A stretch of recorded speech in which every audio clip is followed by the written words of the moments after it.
నరికి నువ్వు ఎదగాల్సినటువంటి అవసరం ఉందా లేదా ఆలోచన చేయి. అది ఆలోచన చేయాలయా. దానికోసం మనం కొట్లాట చేయాలిగా. ఏబిసిడి వర్గీకరణ జరగకపోతే నేను చెప్తున్నా కదా, భూమి ఆకాశాన్ని ఒకటి చేస్తాం చెప్తున్నా. భూమి దద్దరిల్లేటట్టు చేస్తాం. ఇది ఎవడబ్బా సొత్తు కాదు. ఎంతో మంది మహానుభావులు, అంబేద్కర్ లాంటి మహానుభావులు ఆశీర్వదించినటువంటి ఫలం. ఇది అందరు తినాల్సినటువంటి అవసరం ఉంది, అందరికి చెందాల్సిన అవసరం ఉంది.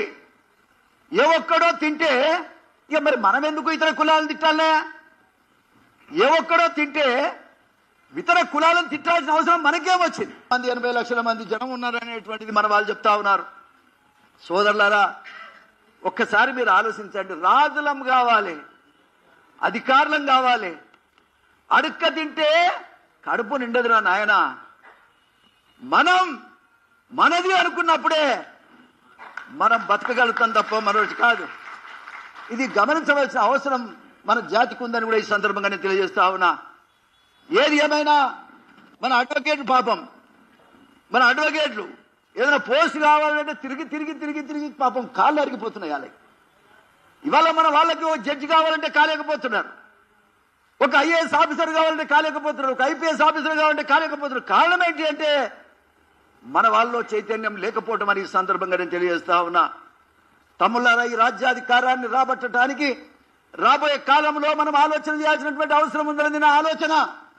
దీనికోసం రాబోయే కాలంలో అందరం కష్టపడి పనిచేయాలి. ఒక్క ఓటును మార్చుకోగలిగితే, ఒక ఓటును కనుక మనం వేయగలిగిన పద్ధతిలో వేయగలిగితే, మా జాతికి అన్యాయం జరిగింది, నేను ఓడిస్తామని ఓడించినాడే మన గౌరవం పెరుగుతుంది, మన జాతి గౌరవం పెరుగుతుంది. నేను 6 సార్లు గెలిచిన బిడ్డ, నేను 6 సార్లు గెలిచా. నేను ఎవడు అడ్డం వచ్చినా ఇండిపెండెంట్ గా కూడా గెలిచిన ఏకైక వ్యక్తి మోత్కుపల్లి నరసింహులు.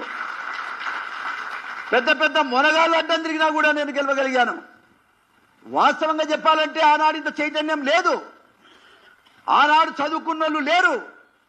కానీ ఈనాడు చదువు ఉన్నది. మన జాతిలో ప్రతి వ్యక్తి వల్ల 10th క్లాస్ మినిమం చదువుకొని ఉన్నాడు ఊళ్ళల్లా. అటువంటి పరిస్థితుల్లో ఎందుకు మార్పు రాలేకపోతుంది అనేది మనం ఆలోచించుకోవాల్సిన అవసరం ఉందని ఈ సందర్భంగా నేను తెలియజేస్తా ఉన్నా. 70 సంవత్సరాలు వచ్చి నాకు, మా పాపయ్య 30 సంవత్సరాల నుంచి, నా తమ్ముడు మందకృష్ణ మాదిగా, అదేవిధంగా ఎంతో మంది తమ్ముళ్ళు కష్టపడ్డారు, జైలుకు పోయారు, చచ్చిపోయారు, కళ్ళకు నీళ్ళొచ్చి ఏడ్చిన రోజులు ఉన్నాయి. నేను మందకృష్ణ మాదిగని తీసుకుపోయి జైల్లో పెడితే ఒక్క నా కొడుకు కూడా మాట్లాడలే.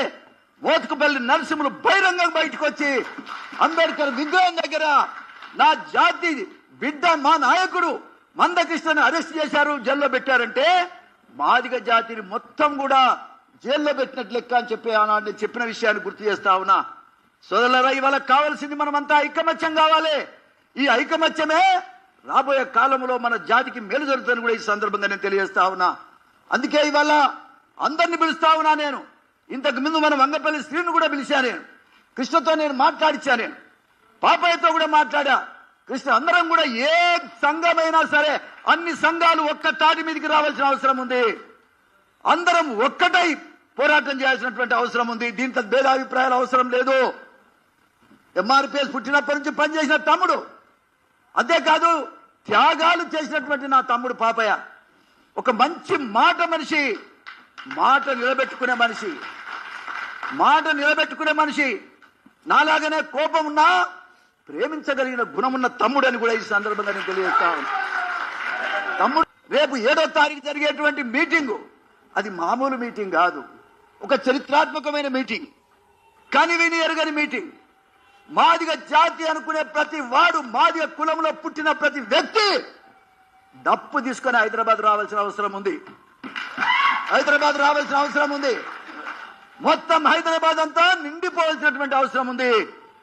ఎవడు కూడా ఇటువంటి మీటింగ్ పెట్టలేదనే పద్ధతిలో మాదిగ జాతి ముందుకు రావాలని కూడా ఈ సందర్భంగా నేను పిలిపిస్తా ఉన్నా. మొత్తం తెలంగాణ, ఆంధ్రప్రదేశ్ లో ఉన్న మాదిగలు సైతం తెలంగాణ కదిలి రావాలని కూడా ఈ సందర్భంగా నేను తెలియజేస్తా ఉన్నా. ఇవాళ మాదిగ కులం అనేది ఒక్క చోట లేదు, ఇటు తెలంగాణ పోవాలని కూడా ఈ సందర్భంగా నేను తెలియజేస్తా ఉన్నా.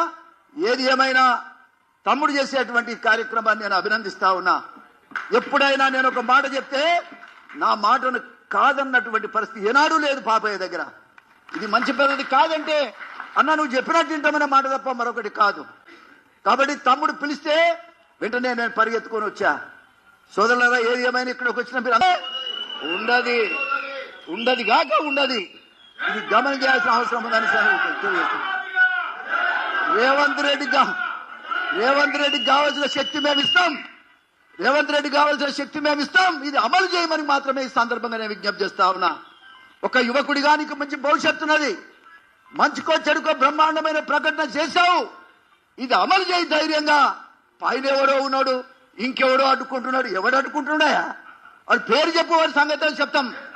ఇవాళ కావాల్సిన పరిస్థితి. కాబట్టి ఎవరు భయపడాల్సినటువంటి అవసరం లేదు. మోత్కుపల్లి నరసింహులు ఈ రాష్ట్రంలో ఎవడు కాదన్నా 6 సార్లు గెలిచిన వ్యక్తిని నేను. ఎవడు కాదన్నా సరే ఇవాళ కూడా చెప్తున్నా, నేను ఏ పరిస్థితుల్లో కూడా 70 ఏళ్ళు వచ్చినాయి, నేను ఉన్నా ఒకటే, ఊసిపోయినా ఒకటే. వదిలిపెట్టేది లేదు. ఏ పరిస్థితిలో కూడా ఇది అమలు చేయాలి. సుప్రీంకోర్టు ఇచ్చిన జడ్జిమెంట్ని అమలు చేయాలని మాత్రమే ఈ సందర్భంగా నేను తెలియజేస్తూ, ఆ జడ్జిలకు కూడా మరొకసారి చప్పట్ల ద్వారా వాళ్ళకు ధన్యవాదాలు తెలియజేస్తాను. అదే రకంగా పాపయ్యను కూడా అన్ని జిల్లాలు తిరగమంటున్నా నేను. అంతటి తిరగండి మీరు. అంతటి తిరిగి అందరూ చైతన్యం చేయాల్సినటువంటి అవసరం ఉంది. దీనికోసం అందరం కష్టపడాల్సినటువంటి అవసరం ఉంది. మందకృష్ణ మాదిగా 30 ఏళ్లుగా చేస్తున్నటువంటి కృషి ఫలించింది, నాకు తృప్తినిచ్చింది. ఒక విషయాన్ని గమనించండి, ఒక్క మనిషి కూడా లేని కాలంలో నేనున్నానని ముందుకొచ్చినటువంటి నేను బతికుండగా ఇది సాధ్యమవుతుందా కాదని అనుకున్నటువంటి నేను ఇవాళ సాధ్యమవుతుందా అనేటువంటి అభిప్రాయాన్ని సుప్రీంకోర్టు తీర్పు వల్ల ఇవాళ సంతోషంగా ఉందని కూడా ఈ మధురమైన మద్దతు నేను బతికినంత కాలం ఉంటుంది. మందకృష్ణ తమ్ముడికి, అదేవిధంగా మందకృష్ణ తమ్ముడికి నిజంగా చెప్పాలంటే ఆ తమ్ముడు చేస్తున్నటువంటి పోరాటాన్ని అందరం కూడా ఆశీర్వదించవలసినటువంటి అవసరం ఉందని ఈ సందర్భంగా నేను తెలియజేస్తూ, పాపయ్య గారు మంచి మీటింగ్ పెట్టాడు. ఇవాళ కృష్ణమార్గిని కూడా కలిశాడు. నేనే చెప్పాను కలవమని. అదే రకంగా ఇవాళ ఈ మీటింగ్ అనేటువంటిది ఈ రాష్ట్రంలో ఒక నూతన అధ్యాయాన్ని మరి ఈనాడు ఏర్పాటు చేసినటువంటి కార్యక్రమంగా ఈ సందర్భంగా నేను తెలియజేస్తూ, ఇచ్చిన అవకాశానికి ధన్యవాదాలు తెలియజేస్తూ సెలవు తీసుకుంటాం. నమస్తే.